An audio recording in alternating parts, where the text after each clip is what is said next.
கிருஷ்ணகிரி அருகே தோட்டத்து வீட்டில் புகுந்த முகமூடி கொள்ளையர்கள் அங்கிருந்தவர்களை தாக்கி நகை பணத்தை கொள்ளையடித்து சென்ற சம்பவம் பரபரப்பை ஏற்படுத்தியது. கிருஷ்ணகிரி மாவட்டம் ஒசூர் அடுத்த சஜ்ஜலப்பட்டி கிராமத்தைச் சேர்ந்தவர் 60 வயது ராஜா. அவரது மனைவி 55 வயது கோவிந்தம்மாள். இருவரும் தொட்டமெட்டரை கிராமத்தில் 12 ஏக்கர்கள் நிலத்தை குத்தகைக்கு எடுத்து விவசாயம் செய்து வருகிறார்கள். அங்குள்ள தோட்டத்து வீட்டில் இருவரும் தங்கியுள்ளனர்.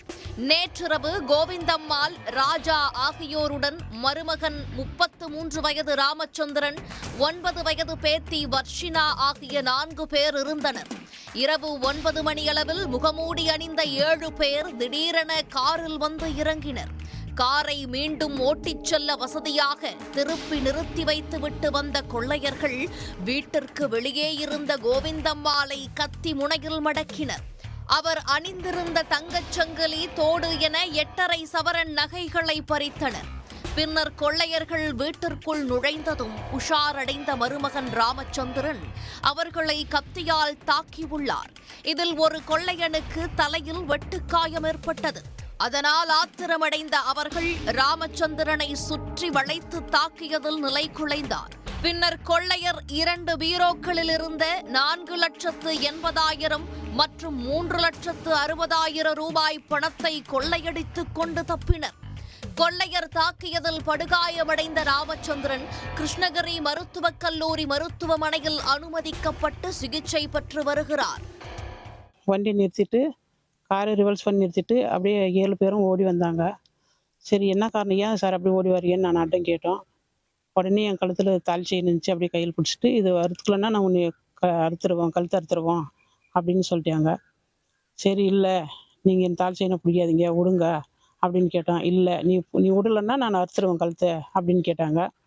சரி, நான் தாலிக்கு செவராக அறுத்து கொடுத்துட்டோம். அவங்க அறுத்தாங்க, நான் அப்படியே எடுத்து கையில் கொடுத்துட்டு பார்த்தா வீட்டில் எல்லாருமே ஒரு 6-5 பேர் போயிட்டு அவங்கள 3 பேரையும் உள்ளே சேர்த்திக்கின்னு மருகினவே என் வீட்டுக்காரவங்க நிறைய அடிச்சிட்டாங்க.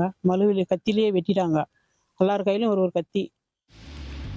இந்த சம்பவம் குறித்து உத்தனப்பள்ளி போலீசார் வழக்கு பதிவு செய்து கொள்ளையர்கள் குறித்து விசாரித்து வருகின்றனர். விவசாயி ராஜா வீட்டில் கொள்ளையடித்தது தோட்டத்து வீடுகளை குறிவைத்து கொலை கொள்ளையில் ஈடுபடும் கும்பலா அல்லது முன்பகை காரணமாக அதே பகுதியைச் சேர்ந்தவர்களே இதில் ஈடுபட்டார்களா என்ற சந்தேகம் ஏற்பட்டுள்ளது.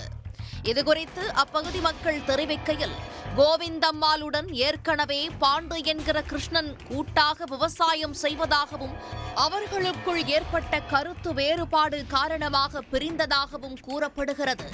அதனால் இந்த சம்பவம் ஏற்பட்டதா என்ற கோணத்திலும் காவல்துறை விசாரணை நடத்தி வருவது குறிப்பிடத்தக்கது. உடனுக்குடன் செய்திகளை தெரிந்து கொள்ள சன் நியூஸ் பெல் ஐகானை கிளிக் பண்ணுங்க.